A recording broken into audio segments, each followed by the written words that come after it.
Waalaikumsalam warahmatullahi wabarakatuh. Selamat pagi anak-anak semua. Pagi. Selamat berjumpa di pembelajaran OTK Keuangan. Pagi ini kita akan belajar materi tentang akun.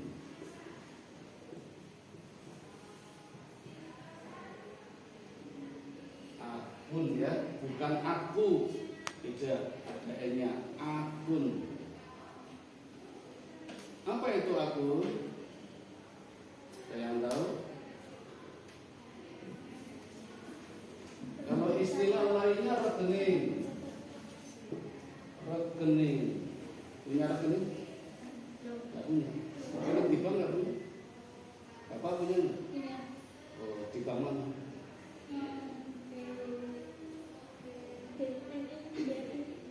Lama sekali berarti ngarang ini. Ya udah. Untuk apa itu rekening? Menyimpan uang, melakukan transaksi keuangan, apalagi ambil uang ya, itu harus ada rekeningnya. Nah, rekening itu disebut juga akun.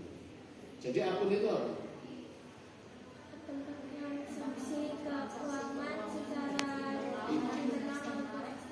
Ya, kemarin sudah saya share ya, pengertian akun adalah tempat mencatat transaksi keuangan baik internal maupun eksternal. Saya ulangi, akun merupakan tempat atau rumah ya, tempat atau rumah untuk mencatat transaksi keuangan. Perhatikan, tidak semua transaksi disebut transaksi keuangan. Hanya transaksi yang bersifat finansial yang disebut transaksi keuangan. Jadi kalau tiduran, rebahan seperti kalian daring itu tidak termasuk transaksi keuangan. Ngobrol, rasani, mantu, misui, membicarakan kejelekan orang lain itu bukan transaksi keuangan karena tidak bernilai finansial. Tapi yang bernilai finansial, membeli, menjual, menyetorkan, mengambil yang bernilai uang itu termasuk transaksi keuangan. Baik yang terjadi secara internal yang hanya melibatkan pihak-pihak di dalam perusahaan. Siapa saja misalnya? Pihak dalam perusahaan?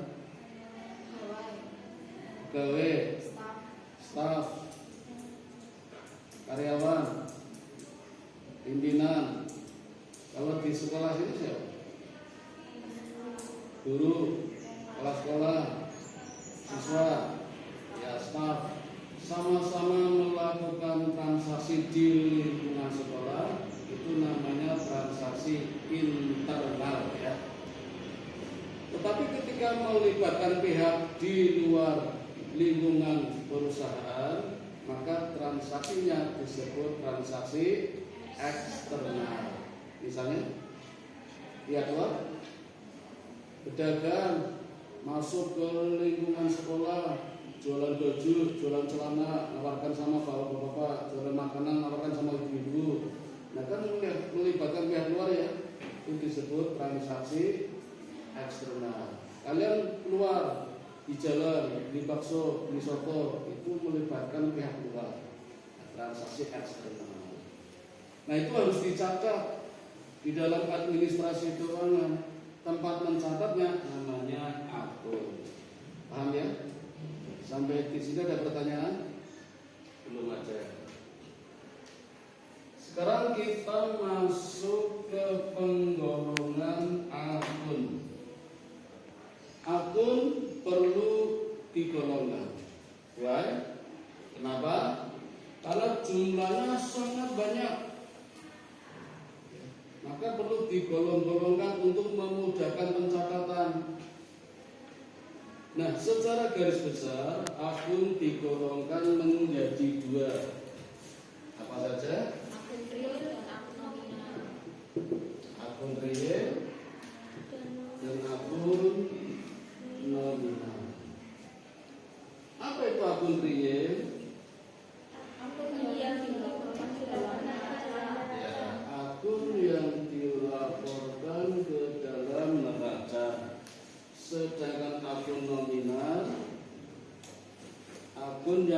dilaporkan ke dalam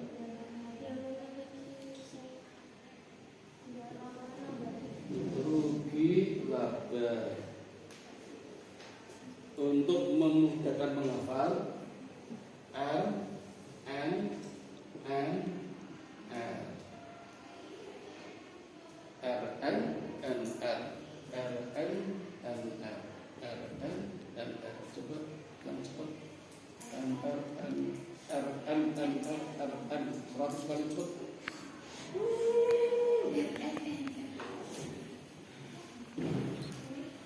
Ini ya, secara garis besar digolongkan menjadi dua, real dan nominal.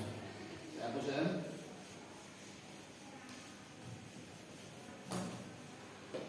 Akun real, akun yang dilaporkan ke dalam neraca, komponennya ada 3. Harta, utang, modal. Sedangkan akun nominal ada berapa?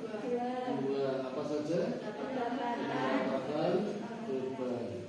HUMPB, harta, utang, modal, pendapatan, beban. Hafal ya? Lanjut. Sekarang harta dulu. Apa itu harta? Kekayaan yang dimiliki siapa saja. Kamu punya nggak kekayaan? Apa misalnya? Uang punya ya? Dari mana? Kamu kan yang di sini. Oh, itu sumur karena sumur itu. Ya, harta itu kekayaan atau hak. Kamu kan punya hak nama baik dari orang tua kalian. Maka saya lihat nama-nama kalian bagus sekali. Itu memang hak kalian. Kalau kalian merasa namanya jelek, minta diganti boleh. Tapi kalau nggak minta diganti nggak apa-apa. Karena nama itu doa dan motivasi. Besoknya mau jadi apa? Bisa mulai dari nama itu. Itu hak. Pendidikan yang baik itu juga hak kalian. Apalagi yang berwujud sepatu, tas, buku, itu hak kalian. Nah, setiap orang itu punya hak. Nah, hak atau kekayaan itulah yang disebut harta. Harta atau aset. Harta atau aset. Atau aktiva. Dari kata aktif. Karena dengan harta orang bisa aktif melakukan kegiatan apa saja, khususnya kegiatan yang bersifat keuangan. Maka ada ungkapan dengan harta kita bisa membeli apa saja, walaupun harta bukan segalanya. Harta memang bukan segalanya, tapi dengan harta kita bisa melakukan apa saja. Ada yang mengungkapkan seperti itu. Saya lanjut lagi. Ada berapa macam harta? Ya, secara sederhana ada 2. Apa saja? Harta lancar, harta tetap. Apa itu harta lancar? Ada yang tahu? Disebut harta lancar kalau tingkat likuiditasnya kurang dari 1 tahun.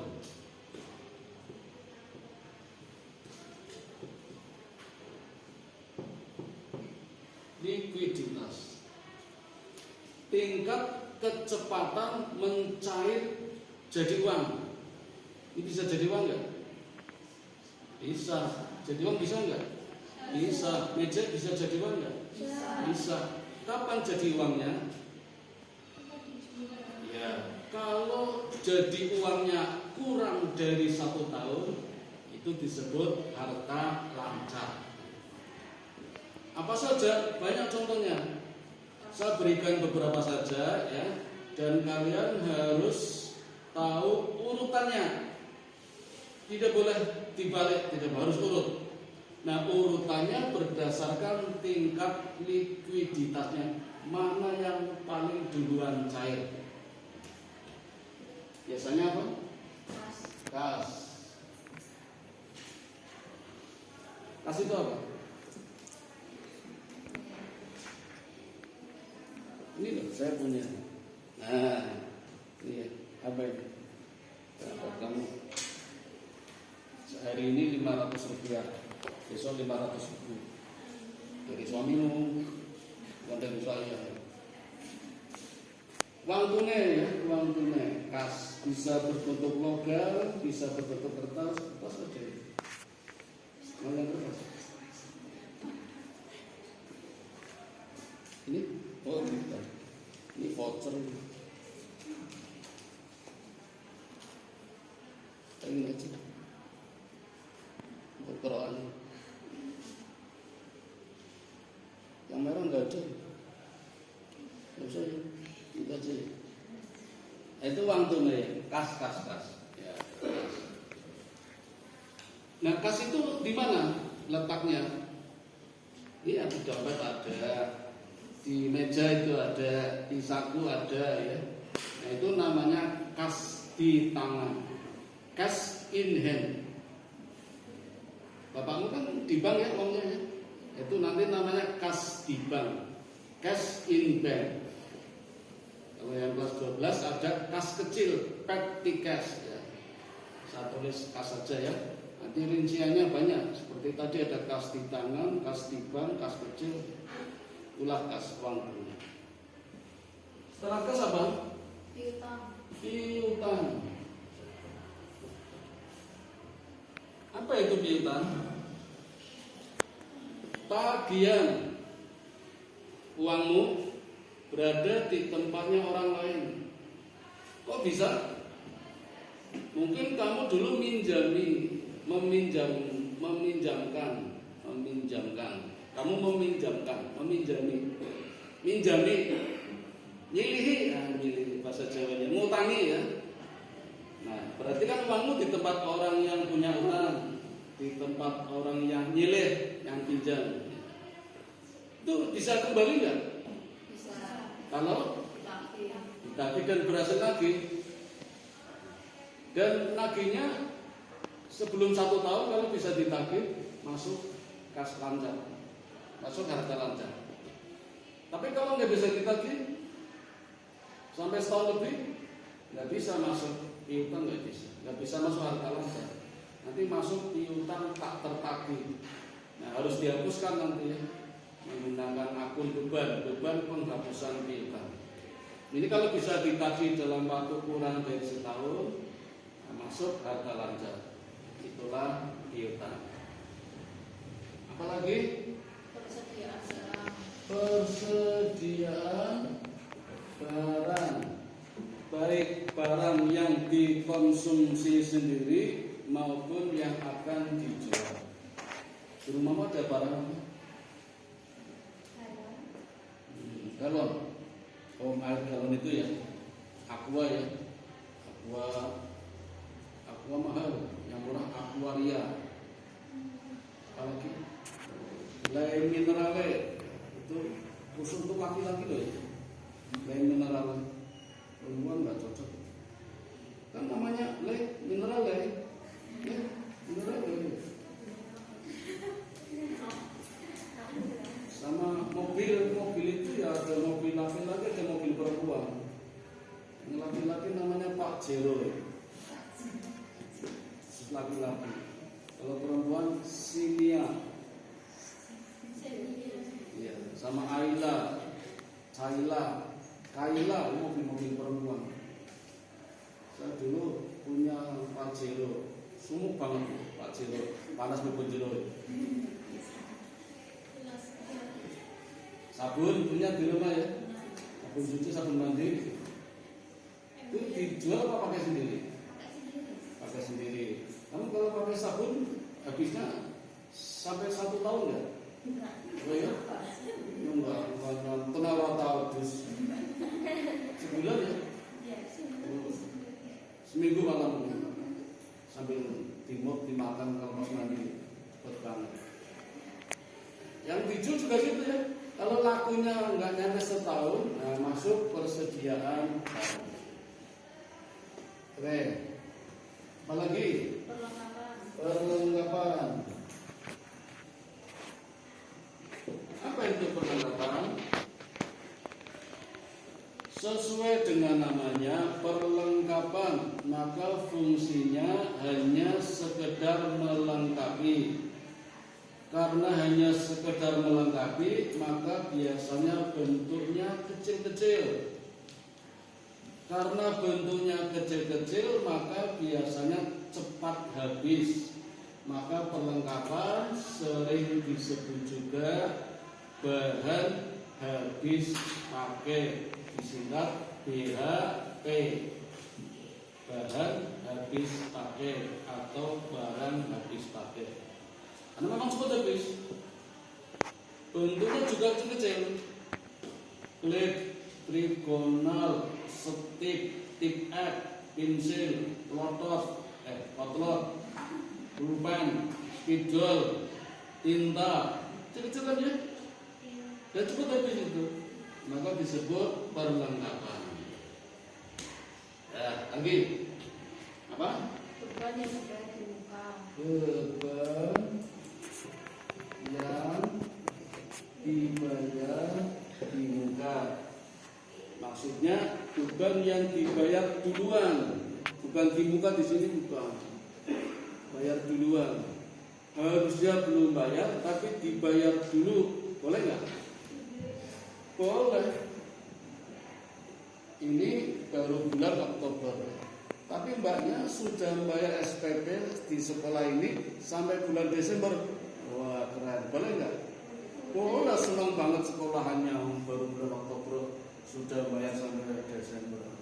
Itu sama saja kamu titip uang di sekolah. Aku titip ya, belum bayar sesor sampai Desember. Jadi barang habis buat pacaran, saya bayar duluan. Itu namanya beban yang dibayar di muka. Satu lagi apa? Pendapatan yang masih Ya, pendapatan yang masih harus diterima. Sudah diterima belum? Belum, makanya masih harus diterima atau pendapatan yang akan diterima. Ini sudah bulan Oktober ya. Saya udah ngajar, tapi saya belum gajian. Nah, berarti kan saya masih harus menerima kan? Kapan menerimanya? Ya secepatnya ya, tanggal 5 nanti. Pokoknya nggak nyampe setahun lah. Kalau nyampe setahun pernah ngelak mulai. Ini namanya piutang, sama saja dengan piutang atau harta lancar ya. Karena saya belum terima dan saya masih akan menerima. Nah demikian anak-anak macam-macam akun yang masuk dalam kelompok harta lancar. Sampai di sini dulu ya. Assalamualaikum warahmatullahi wabarakatuh. 2, 3. Nah, kita beralih ke harta tetap. Apa itu harta tetap? Ika tahu? harta yang likuiditasnya lebih dari setahun. Iya, tapi jangan pakai tingkat likuiditas. Harta yang umur ekonomisnya 1 tahun atau lebih. Umur ekonomis itu masa pakai. Dipakainya berapa lama? Itu namanya umur ekonomis. Nah kalau bisa 1 tahun atau lebih, maka disebut harta tetap. Apa saja? Urutannya berdasarkan tingkat kekekalannya. Mana dulu yang paling kekal, paling abadi, paling lama. Nah biasanya tanah.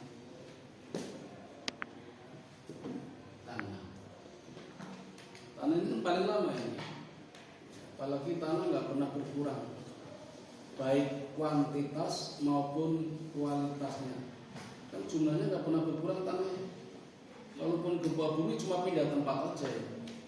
Nilainya semakin mahal. Di daerah Besi, tahu Besi nggak? Jalan Kaliurang, KM berapa itu? Dulu tanah 1 meter cuma 2.500. Wah, sekarang sudah 2,5 juta. Di Malioboro 1 meter berapa tanah? 80 juta ya. 1 meter itu 3 jubin tambah dikit. Ke timur dikit Jalan Mataram 1 meter berapa? 50 juta. Di Jalan Monjali itu depan Yami Panda 20 juta. Semakin mahal, semakin abadi, nilainya semakin mahal, nggak pernah berkurang.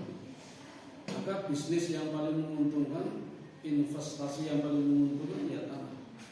Paling lama, paling abadi, paling kekal. Setelah tanah apa? Bangunan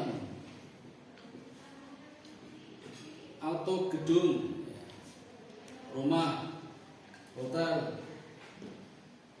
Itu yang kedua. Nilainya mahal, tinggi, tapi masih abadi dengan tanah. Karena bangunan bisa juga roboh ya. Apalagi kalau nggak dipakai. Biasanya bangunan kalau nggak dipakai malah rusak. Kalau dipakai malah ada perawatan. Gedung sekolah ini kalau nggak dirawat ya rusak. Ini awet ini udah berapa tahun umurnya nih? Zaman Belanda, zaman Jepang. Mobilnya aja dari Jepang. Terus turun lagi setelah bangunan apa? Mesin. Ya, tentunya mesin-mesin yang besar ya, yang nilainya besar, harganya mahal, bisa tahan lama umurnya. Apa misalnya? Mesin traktor, mesin melon, molen untuk ngaduk semen, pasir, batu, kerikil, pakai mesin besar, mesin apa tadi?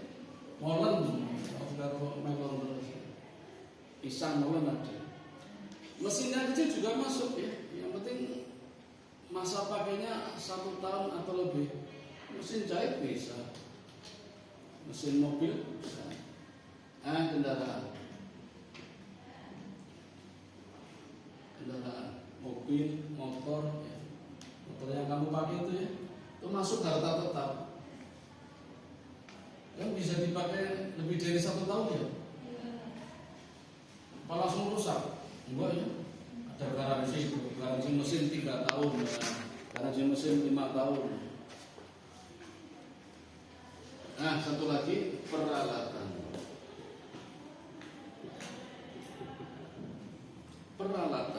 Awas, peralatan berbeda dengan perlengkapan. Perlengkapan tadi apa? Ya, bahan habis pakai, cepat habis, bentuknya kecil-kecil, fungsinya hanya sekedar melengkapi.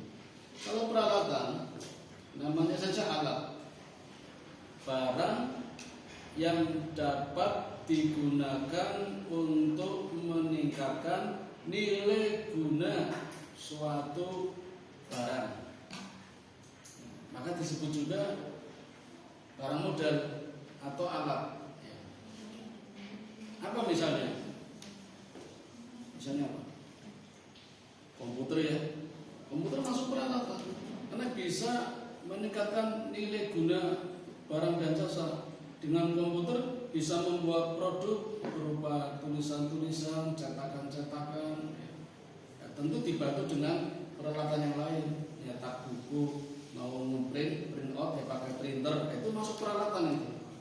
HP ya, HP kan juga masuk peralatan. Bisa menghasilkan video, bisa membuat produk berupa PPT dan macam-macam, masuk peralatan. Baik, sampai di sini dulu. Itulah macam-macam harta tetap. Apa saja?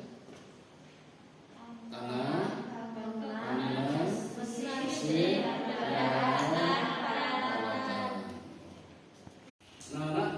secara sederhana harta digolongkan menjadi berapa? Dua. Apa saja? Harta dan harta tetap. Ya, ada yang menambahkan selain harta lancar dan harta tetap, yaitu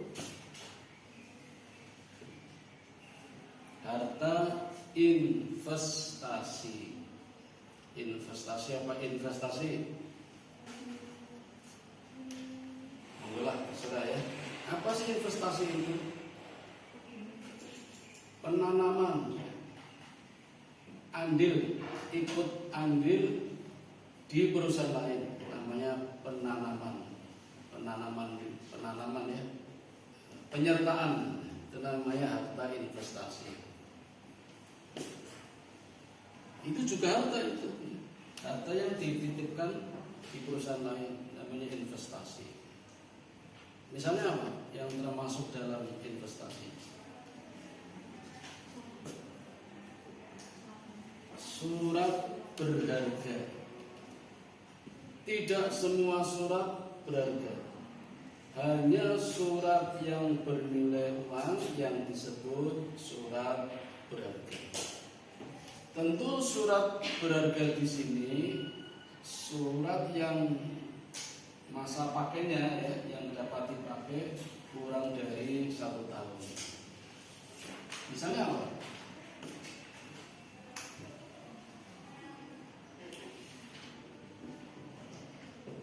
Wesel tagih.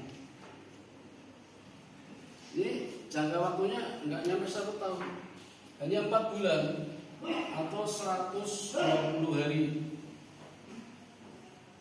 Kapan terjadi wesel tagih?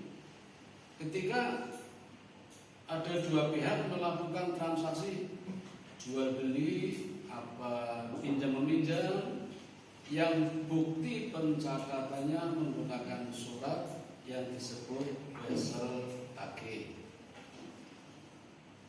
Misalnya Salana Deva meminjamkan uang ke Wiwit 1 juta misalnya 1 juta, jangka waktu 4 bulan. Nanti setelah 4 bulan kan harus dilunasi ya, harus dibayar itu. Ada bunganya. Bunganya berapa?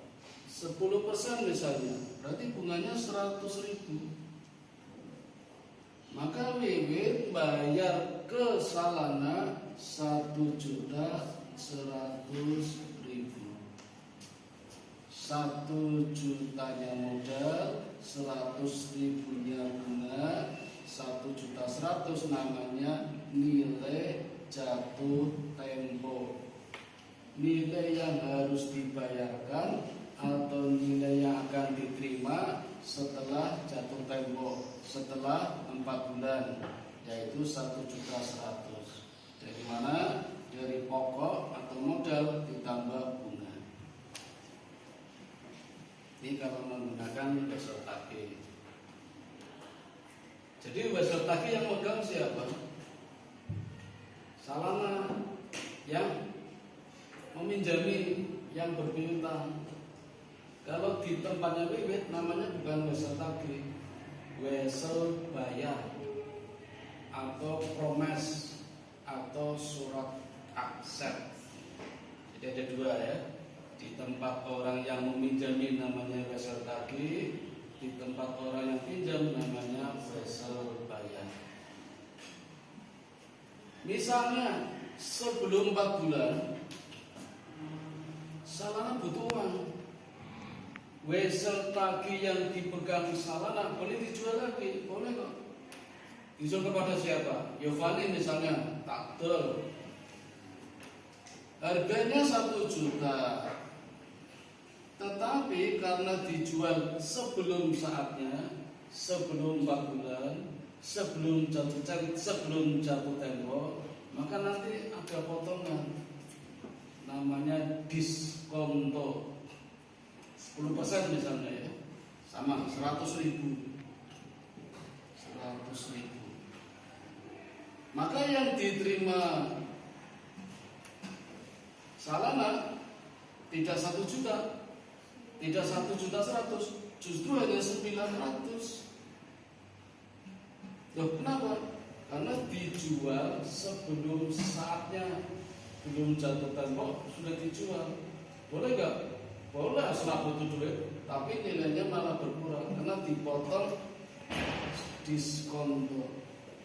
Modalnya atau pokoknya 1 juta dipotong diskonto 100.000 atau 10%, maka yang diterima 900.000. Namanya ente nilai tunai. Mau nggak sekarang? Mau Pak, saya butuh duit. Kalau nggak mau ya nunggu 4 bulan. Kalau mau sabar. Jadi wesel tadinya pindah, sekarang Sarana nggak punya, kan udah dijual ke Yovani, pindah ke Yovani. Yovani belinya berapa? 900 ya, dari Sarana. Jual lagi bisa nggak? Bisa. Ya, kalau belum saatnya nanti kena diskonto lagi. Kalau mau sabar ya dapat bunga. Ini contoh surat berharga wesel tagih. Saya tambah lagi ya. Pas sampai sini dulu. Oke, habis itu ya. Tambah 1 lagi.